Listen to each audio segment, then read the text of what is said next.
ত্রিপুরাতে rubber component expo আয়োজন করা হয়েছে এই যে হাঁপানিয়া মেলা প্রাঙ্গণের কমপ্লেক্সে। আমি সিআইকে ধন্যবাদ জানাই যে এত সুন্দর একটা ব্যবস্থাপনা ওনারা করেছে এবং আজকে শুধু এখানে প্রদর্শনীর মাধ্যমেই সমাপ্ত থাকবে না।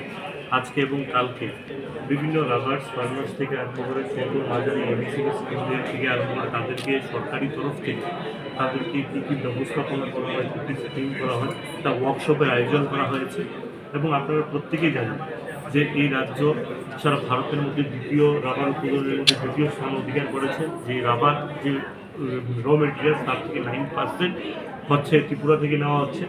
এবং আপনারা প্রত্যেকেই জানেন ভুজনগর বা আরকেনগরের যে রাবার পার্ক আছে সেখানে আমরা নতুন করে কাউকে দিতে পারছি না, কারণ এখানে ফুল হয়ে গেছে অলরেডি রাবার ইন্ডাস্ট্রি নিয়ে। এবং তার জন্য মাননীয় মুখ্যমন্ত্রী প্রফেসর ডক্টর মানিক সাহাজির নেতৃত্বে আপনারা প্রত্যেকেই জানেন যে গত ডিসেম্বর মাসে 8 তারিখে দ্বিতীয় যে রাবার পার্কের যে ফাউন্ডেশন স্টোন করা হয়েছে, আপনার শান্তির বাজারে দ্বিতীয় রাবার পার্ক ঘোষণা করা হয়েছে। সেখানেও এখন আমরা নতুন করে ডেভেলপমেন্ট করছি, রাবার ইনভেস্টাররা আসছে এবং সেখানে এই রাজ্যের বিভিন্ন রাবার ফার্মারদের থেকে আপগ্রেড কোয়ালিটি থেকে আরম্ভ করে রাবার ইন্ডাস্ট্রিকে আরও কীভাবে জোর দেওয়া যায় সেই বিষয়ে সরকার এবং বিভিন্ন অ্যাসোসিয়েশন কাজ করছে। এবং রাবার বোর্ড থেকে আরম্ভ করে সিআইএকে ধন্যবাদ জানাই এই কারণে তারা বারবারই এই টাইপের কার্যক্রম করে থাকে।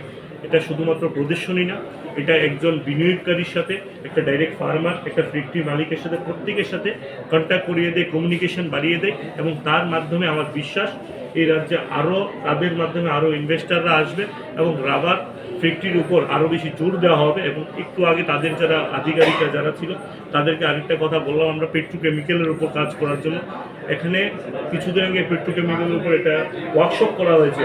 আপনারা জানেন রাবারের যে কোনো প্রোডাক্ট যখন তৈরি করা হয় তার সাথে সাথে সিনথেটিক রাবারেরও প্রয়োজন হয় এবং সিনথেটিক রাবার যদি বানাতে না পারি তাহলে আমরা শুধুমাত্র আইসিএনএম ব্লক বা রাবার শিট বা স্ক্র্যাপগুলো শুধু পাঠাতে পারবো।